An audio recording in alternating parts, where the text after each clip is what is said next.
caso de los maestros es en donde se trae más rezago, ¿no? Es un rezago histórico ahí, sí. ¿No? Pero se ha ido, claro, porque el gobierno del Estado argumenta que ellos destinan el mayor porcentaje, uno de los mayores porcentajes a nivel de la República, en la educación, lo cual es cierto y también es cierto que las características del sistema educativo en Baja California son distintas por la cantidad de inmigrantes que tenemos regularmente, cosa que ya sabían. El actual gobernador tiene, desde que fue secretario de Finanzas, creo con Rufo, con Terán, desde su papel como alcalde, no puede decir que se sorprende por estas cosas, aunque siga creciendo. Yo creo que ahí el problema también tiene que ver, yo creo que hay una gran responsabilidad. Creo que también está bajo la lupa de la realidad actual de los medios y de la opinión pública ahora, o esto que se puede llamar la opinión pública, que está formada también por las redes sociales. Y ahora es mucho más difícil gobernar que antes. Ciertamente. Porque cualquier cosa que se descubre trasciende. Sí, exactamente, y además las exigencias de transparencia ahora son mucho mayores que lo que eran antes, ¿no? Alfredo. Sí, yo creo que me quedo y coincido con Vicente. Creo que este es un asunto que se ha manejado mal. Ciertamente puede haber falta de recursos, pero creo que el llegar a esta situación es porque, yo lo digo coloquialmente, los gobernantes patean el bote y dicen, otro lo va a resolver, el que viene atrás lo va a resolver, y lo único que ha pasado es que se han acumulado los problemas y llega el momento en que tienen que explotar. El hecho, no es de que ahorita de repente dijeron, está vacío, como dice mi tocayo, oye, ya volteamos el cochito y no hay de dónde. No le sale por ningún lado. Creo que aquí también habla de impericia, de decir, oye, focos rojos, ya estamos en focos amarillos, las participaciones o esto, son gente que tiene años en el gobierno manejando las finanzas. Debieron haber dicho, ¿sabes qué? Gobernador, tienes que salir con un plan austero, algo importante, y cortamos, pero no. Bueno, para concluir con este análisis de información, el incremento en impuestos propuesto justamente para el 2019, la respuesta del empresariado, en términos generales, dicen, no es la manera de solucionar la crisis que se está enfrentando. No, pues no. A nadie en el mundo le gusta que le cobren impuestos. Y que lo solventen. Y el contexto, lo que decíamos, es que pareciera, vamos a preguntárselo en un rato más al secretario de Gobierno, pero pareciera que lo que está pasando, que el cochito ya no le haya nada, ya no sale ni una monedita, está provocando esta propuesta de aumentos de impuestos. No sabemos si esa ya estaba planeada desde antes, pero eso es lo que parece en este contexto. Y por supuesto que si de entrada nadie nos gusta pagar impuestos, si te dicen, es que además lo vas a pagar porque nos acabamos la lana, pues ¿cómo? ¿No? Que es un poco la reacción que han tenido por los trascendidos algunos grupos empresariales. Sí, ¿no? digo, ahí sí ha sido, creo que muy clara la posición de los empresarios que le han dicho al gobernador, oye, no vamos a pagar vía impuestos para resolver los problemas que ustedes han generado, ¿no?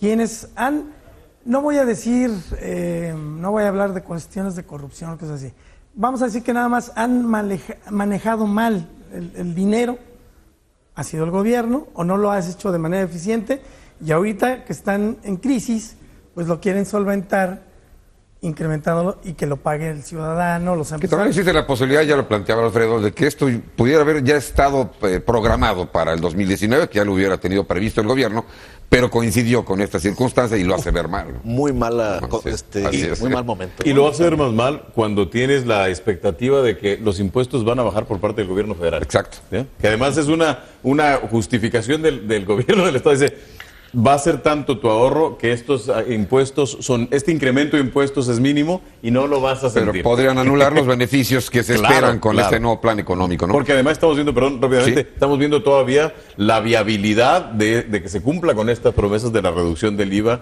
y del ISR. Que no todos están muy convencidos, ¿no? Por pues los ingresos que dejarán de llegar a las arcas federales, ¿no? Bueno, vamos a hacer una pausa. Regresamos para platicar aquí en corto con el secretario general de Gobierno de Baja California, el señor Francisco Rueda Gómez. Ya estamos de regreso aquí en corto para platicar con el secretario general de Gobierno, Francisco Rueda Gómez, quien amablemente aceptó nuestra invitación para explicarnos, secretario, qué es lo que está pasando con las finanzas de Baja California. Bienvenido. Bien, muchas gracias, Fernando. Gracias por darnos la oportunidad de estar aquí en este programa. Desde luego platicar de este tema que, sobre todo en las últimas semanas, ha venido estando en la opinión pública y con una serie de complicaciones, sobre todo por el retraso del cumplimiento de algunas obligaciones, sobre todo con los maestros jubilados, es una parte muy sensible, y con otros organismos también autónomos de gobierno, por esta complejidad financiera que hemos estado enfrentando en los últimos meses particularmente, aunque déjame decirles que esta situación no es de hace 2, 3, 4 meses. Esta situación nosotros lo advertimos prácticamente de hace casi ya un año, del 2017, cuando se dejaron de recibir prácticamente las aportaciones extraordinarias del gobierno federal. ¿Coincidió con la salida del señor José Antonio Meade de la Secretaría de Hacienda? ¿Tuvo algo que ver? Del 2017. En el 2017, recuerdo, mira, el principal recurso que reciben los estados en sus leyes de ingresos son 3 rubros principalmente. Primero, el más fuerte, que son las participaciones federales, que provienen, bueno, de los recursos de los impuestos que los estados, que los contribuyentes en cada uno de los rincones de nuestro país pagamos. Es decir, de cada peso que pagamos nosotros en Baja California de impuestos, este recurso se va al centro de la República y nos devuelven 20 centavos en participaciones federales prácticamente. Esas son las participaciones, es la parte más fuerte. De esos 20 centavos de cada peso que nos regresa a la federación de nuestros impuestos, se distribuye de la siguiente manera: 17 son para el Estado, 17 centavos, y 3 centavos van para los gobiernos municipales.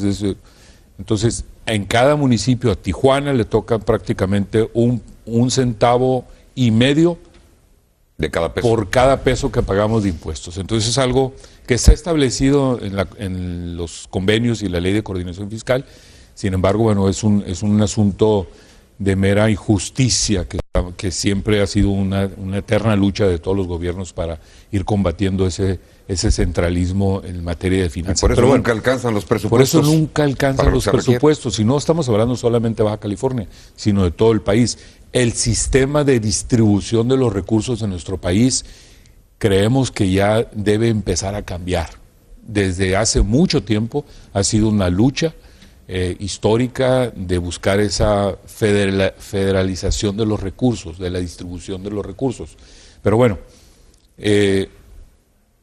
estas participaciones federales son la parte más importante de un ingreso en el Estado. El segundo rubro son los recursos propios que tiene la capacidad del Estado de poder generar.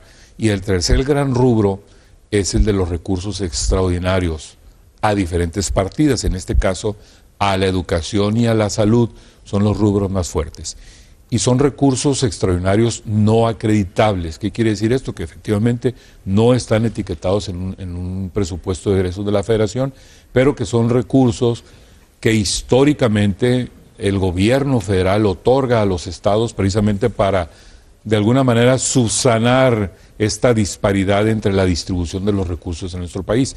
Pero también, hay que decirlo, a manera de criterio político, estos recursos extraordinarios se convierten en un método de control del gobierno federal hacia las entidades federativas. Entonces, por eso vemos a los gobernadores de manera permanente, de manera constante, yendo y viniendo a la Ciudad de México, gestionando recursos o mayores recursos para los estados, precisamente por eso, por los recursos extraordinarios que van destinados, en este caso particular que nos ocupa hoy, a la educación. Que son los que no llegaron este año. Y exactamente, hace más de un año, el gobernador, el gobierno de Baja California, puso en la mesa la necesidad de alrededor de 4.200 millones de pesos de recursos extraordinarios que históricamente se ven entregado en diferentes administraciones, 2.000 millones, 2.500, un poco más, 2.800 millones al año, que durante este sexenio que acaba de concluir, este sexenio federal,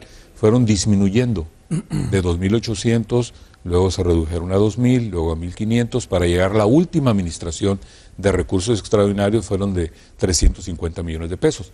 De tal manera que de hace un año a la fecha el gobierno de la República dejó de asignar recursos extraordinarios a Baja California. Pero hay un dato importante, no solamente a Baja California, hay en este momento 22 estados de la República que están pasando por la misma situación de Baja California, con falta de recursos suficientes para poder atender al magisterio. Vemos hoy en Tabasco que no hay suficientes recursos por el gobierno del estado para cubrir las nóminas de los maestros.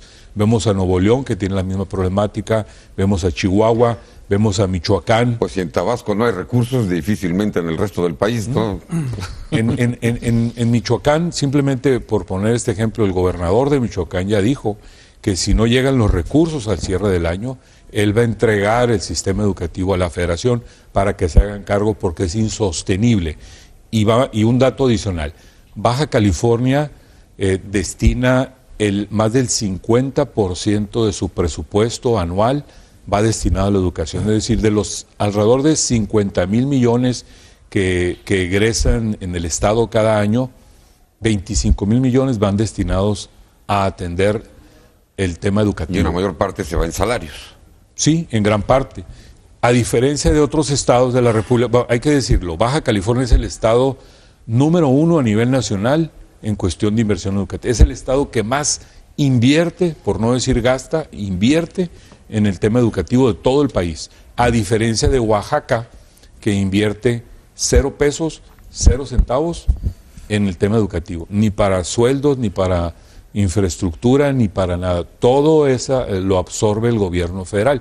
Y así, diversos estados de la República, el 10%, el 20%, el 30%, el 40%, Baja California destina más del 50%. Y si le agregamos, Fernando, que las prestaciones y los sobresueldos que han ganado los maestros a lo largo de la historia, a lo largo de este crecimiento de una mejora salarial a los maestros en Baja California, pues hoy por hoy en Baja California los maestros son los que perciben las mejores prestaciones y los mejores salarios en todo el país. Y qué bueno, Fernando. Nosotros reconocemos el esfuerzo de nuestros maestros, de nuestros trabajadores de educación, y qué bueno que se les paga bien. Ojalá en todo el país se les pagara como en Baja California. Y si le agregamos que los subsistemas, en este caso el COBACH, el CECITE, de Educación Media Superior, Baja California es el único estado que subsidia a estos subsistemas, es decir, que los jóvenes no pagan colegiatura y no pagan inscripción desde la primaria, desde el jardín, desde el preescolar hasta la educación media superior. Baja California se convierte en el único estado en el país que la educación media superior no le cuesta a los jóvenes. De tal manera que ese tipo de erogaciones, ese tipo de inversión, esa alta carga educativa que se tiene en Baja California, obviamente complica el cumplimiento de los compromisos de manera puntual. Si no llegan esos recursos extraordinarios a Baja California, recursos que ciertamente no son acreditables, pero sí históricamente, desde toda la vida, prácticamente son recursos que llegan a los estados. Hoy, hace más de un año que no llegan esos recursos a Baja California. ¿Hay alguna explicación a eso? Pues son decisiones que el gobierno federal tomó en el cierre de la administración, y hoy por hoy hay 22 estados en la República que tenemos... ¿Se preparó mal Baja California entonces, secretario? Hace más de un año, donde se advirtió ya esta problemática de que se iban a dejar de percibir o a recibir recursos federales particularmente para educación y para salud. Desde luego que la gestión del gobernador ante los funcionarios federales de la anterior administración obviamente fue elevando el nivel de gestión una vez que fue avanzando el tiempo. También hay que decirlo que prácticamente en el cierre ya de la administración federal, después del día de las elecciones, pues prácticamente ellos cerraron la puerta. Pero entonces no funcionaron las gestiones del gobernador, ¿no? Fueron prácticamente promesas del gobierno anterior, promesas o compromisos que no se cumplieron. Así de claro. Sin embargo, también hay que decirlo, de ese año a la fecha, prácticamente el gobernador decidió contener o atender ese compromiso con otro tipo de partidas, con contención de gasto, con ahorros presupuestales, con orientación de otras partidas de gasto para cumplir con la obligación del pago de estas obligaciones con los maestros. De tal manera que durante un año se pudo atender de manera satisfactoria este tema hasta llegar al mes de noviembre, donde prácticamente ya tuvimos la dificultad financiera en disponibilidad de flujo, y a los maestros recordaremos que tardamos 9 días en pagarles lo que les correspondía de octubre. Ajá. Se los pagamos. No hubo una desviación de los recursos. No hay ninguna. ¿Qué es lo que han argumentado algunos dirigentes sindicales? Se ha manejado, inclusive por algunas voces que hemos escuchado, que ha habido una mala planeación, una mala administración, inclusive desvíos. Obviamente nosotros rechazamos tajantemente este tipo de señalamientos. Es única y exclusivamente se debe a que se dejaron de recibir recursos extraordinarios destinados a la educación y a la salud en Baja California desde hace más de un año. Dicen, hoy es que hay una desviación. Ni siquiera llegaron los recursos, esa es la realidad. ¿Qué hizo el gobernador para atender esa contingencia de que no llegaban recursos? Ahorros presupuestales, contención de gasto, reorientación de partidas de gasto para atender estas obligaciones. Sin embargo, ya en noviembre se complica, ya no hay flujo para poder seguir cubriendo esa obligación. ¿Cómo se atiende el compromiso de noviembre? Se adquiere un crédito a corto plazo, se cubre el compromiso con los maestros, pero hoy en diciembre se complica porque no nada más no había recurso para los maestros, sino también para otros organismos autónomos que al final del año pues sufrieron esa reorientación y esa contención de gasto, y obviamente hay una dificultad de flujo. ¿Qué estamos haciendo? ¿Qué está haciendo el gobernador en este momento para resolver esta situación? Primero, manifestarles a los maestros nuestra solidaridad, que somos sensibles y estamos conscientes de esta problemática que a veces es muy difícil de entender, seguramente por los maestros que no han recibido su cheque y que estén viendo este programa. Seguramente estarán diciendo, bueno, que no nos importa quién tiene el problema, a mí lo que me interesa es que me pagues. Soluciones, no explicaciones. Soluciones, no explicaciones. Y además también se señala pago completo, no en abonos. Entonces, seguramente los maestros que estarán escuchando este programa, estarán escuchando y viendo, seguramente esa será en un momento dado, esa su argumento, su inquietud, su preocupación, decirles que el gobierno de Baja California es sensible y es consciente de esta problemática. No es un asunto de mala administración, no es un asunto de mala planeación, ni mucho menos de una desviación de recursos, sino es única y exclusivamente recursos federales que no llegaron a Baja California y que en este momento hay una complejidad para cubrir a tiempo los compromisos que se tiene el gobierno con ellos. Vamos a hacer una pausa, tenemos que ir a corte, regresamos con tu pregunta, Alfredo Ortiz, regresamos con más en corto.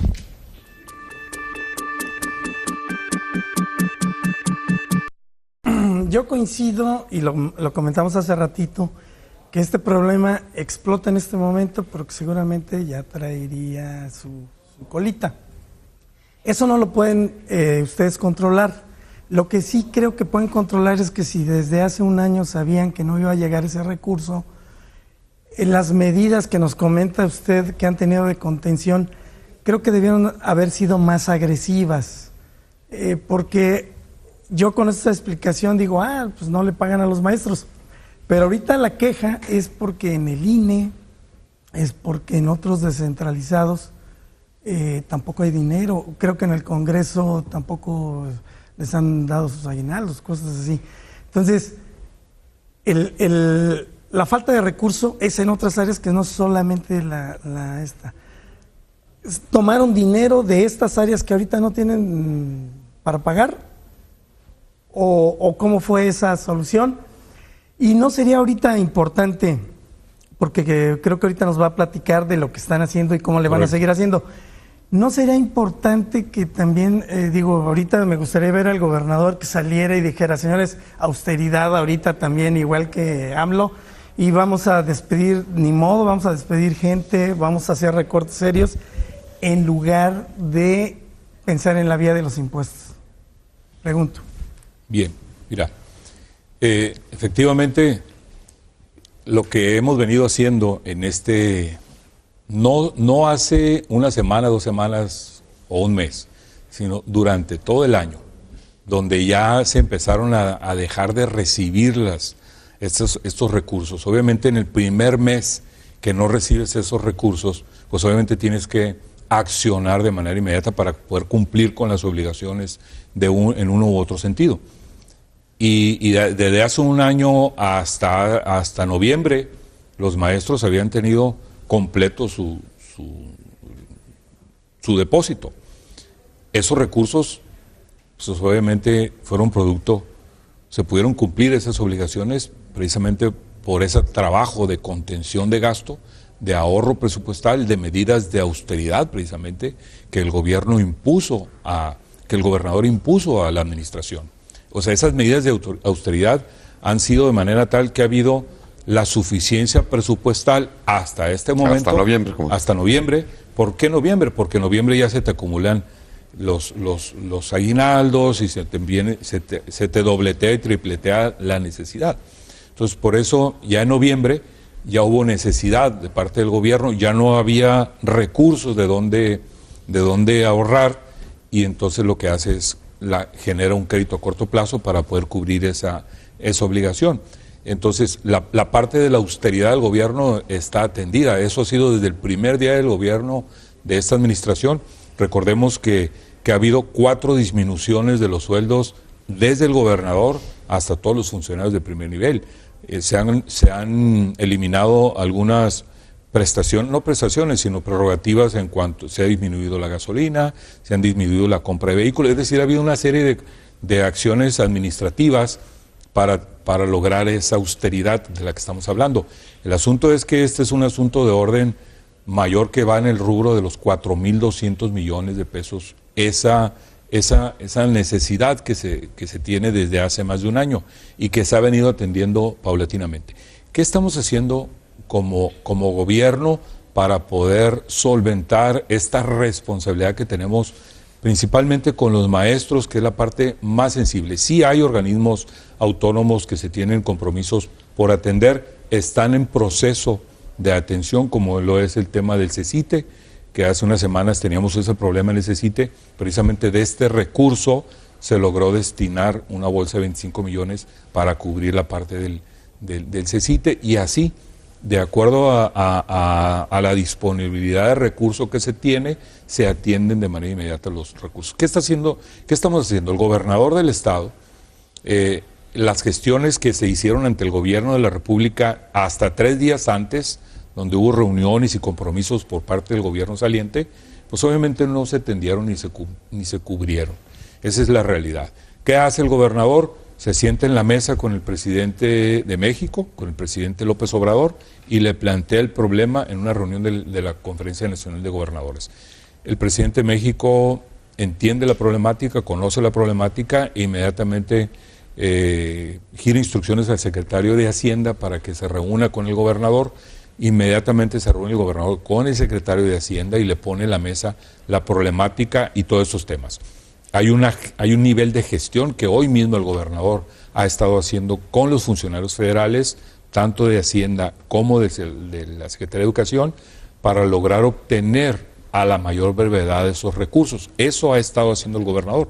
Por eso en este momento el gobernador está en la Ciudad de México, tratando de gestionar y de lograr los recursos, y hay que decirlo, hemos obtenido una respuesta muy distinta a la que habíamos obtenido antes. Hasta ahorita ya en el terreno más político que financiero, digamos. Tal vez. Y por otro lado, el gobernador se ha continuado con la instrucción de buscar otros esquemas de financiamiento que están en proceso y que nosotros esperamos que una vez que se concreten, estaremos solventando todos los compromisos que se tienen con todos los organismos y con los maestros, que nos preocupa mucho el tema de los maestros, porque de alguna manera ellos, ante la falta de cubrir con la obligación de del pago a los maestros jubilados, los maestros que son 7,000 maestros jubilados, los maestros en activo se han sumado en una solidaridad gremial para apoyar a sus compañeros maestros jubilados. pero también es importante que la comunidad sepa que a los maestros en activo no se les debe catorcena, no se les debe su sueldo.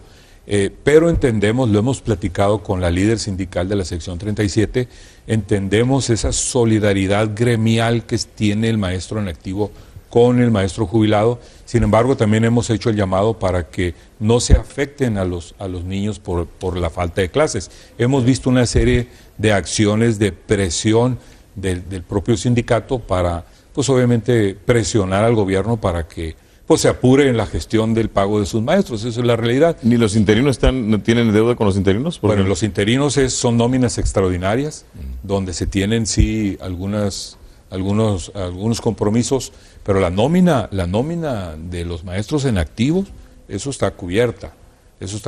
Los maestros interinos, recordemos que son un esquema que durante todo el año se generan nóminas extraordinarias, no precisamente en diciembre. Entonces, que son compromisos que se van cumpliendo de acuerdo a la disponibilidad de recursos. Entonces, bueno, lo que señalas en relación al tema de pensar en la austeridad y no en el tema de los impuestos, efectivamente, coincidimos con lo que señalas. Por eso es que también es importante señalar, si me lo permites, que lo que se ha planteado en el paquete económico para el 2019 por parte de Secretaría de Finanzas al Congreso no es un aumento de impuestos, como se ha luego desinformado por algunos actores que hay un aumento de impuestos hasta del 101% en el impuesto sobre nóminas. Eso es incorrecto. No hay un aumento de impuestos, que quede con mucha claridad. ¿Qué sí es lo que hay? Hay un ajuste a la sobretasa por el punto 7 del impuesto sobre nómina, que es una sobretasa que va destinada precisamente a aumentar los recursos que van destinados a la educación. El impuesto sobre nómina, hay una sobretasa que va destinado a la educación. Tradicional, de manera histórica, desde que se creó ese concepto. ¿Qué se propone en esta? Que se ajuste esa sobretasa para que del recurso del impuesto sobre nómina se destinen mayores recursos a la educación, pero no hay ningún ajuste, es un aumento en este caso. No, es un ajuste a la sobretasa. El porcentaje es mayor, pues sí, pero a partir de ahí, ¿no? De un impuesto, finalmente el ciudadano va a tener que pagar más por ese concepto. No. El impuesto sobre nómina es un impuesto que va precisamente sobre la nómina, y en el caso de la sobretasa, que ese recurso va destinado ya a la educación en este momento, se propone un ajuste para que sea un aumento a la sobretasa, no al impuesto, no se aumente el impuesto. Del mismo impuesto hay una sobretasa, ese es el nombre, que va destinado a la educación. Otro concepto va a otro rubro, otro a otro rubro. El que va destinado a la educación se está aumentando un punto 7. Entonces, eso es lo que está propuesto en el Congreso. Ahora, quien decide, al final de cuentas, es el Congreso, son las comisiones en pleno, y se está justificando, pero al final de cuentas se tiene también que escuchar a la opinión pública y la percepción de los diferentes actores, y bueno, hay que analizarlo de manera responsable. Secretario, yo tendría primero hacerle un comentario de cosas que usted ya sabe, ¿no? Y aquí lo comentábamos en la primera parte del programa, y que era que pues, no recordamos nosotros que esto haya pasado antes, en los últimos 25 años, ¿no?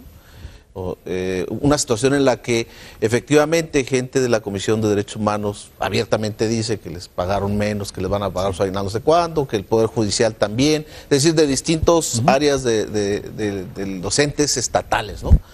Eso no lo conocíamos, y decíamos aquí un poco en broma, pues que parece ser que le hicieron así el cochinito y ya no hay, pues, ¿no? Ya no hay dinero de dónde recortar, porque pues cuando hay un problema de caja, pues hay que empezar a recortar.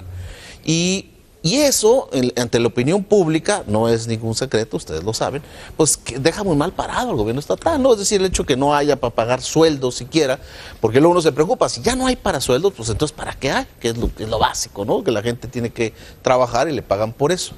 Entonces aquí, un poquito también es, entre un comentario y pregunta, no ha faltado por parte del gobierno el sí decir, sí, tiene razón.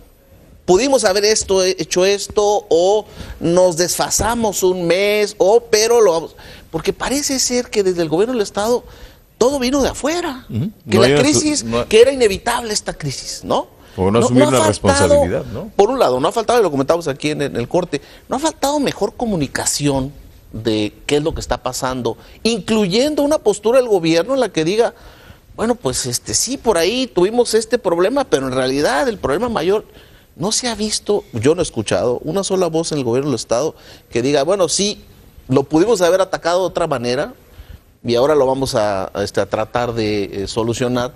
Es decir, mi comentario un poco a la pregunta como representante del gobierno del Estado es, ¿no les ha faltado un poco de humildad al enfrentar este problema que se antoja un problema muy serio, por un lado? Por otro lado, si el problema viene de afuera del presupuesto federal, ¿no es momento de abordar ese problema de otra manera? ¿No? Es decir, si el gobernador va y hace gestiones y no se las cumplen, pues no es momento de que, como algunas ocasiones gobernadores de otros estados, pues hay que sacar el machete, ¿no?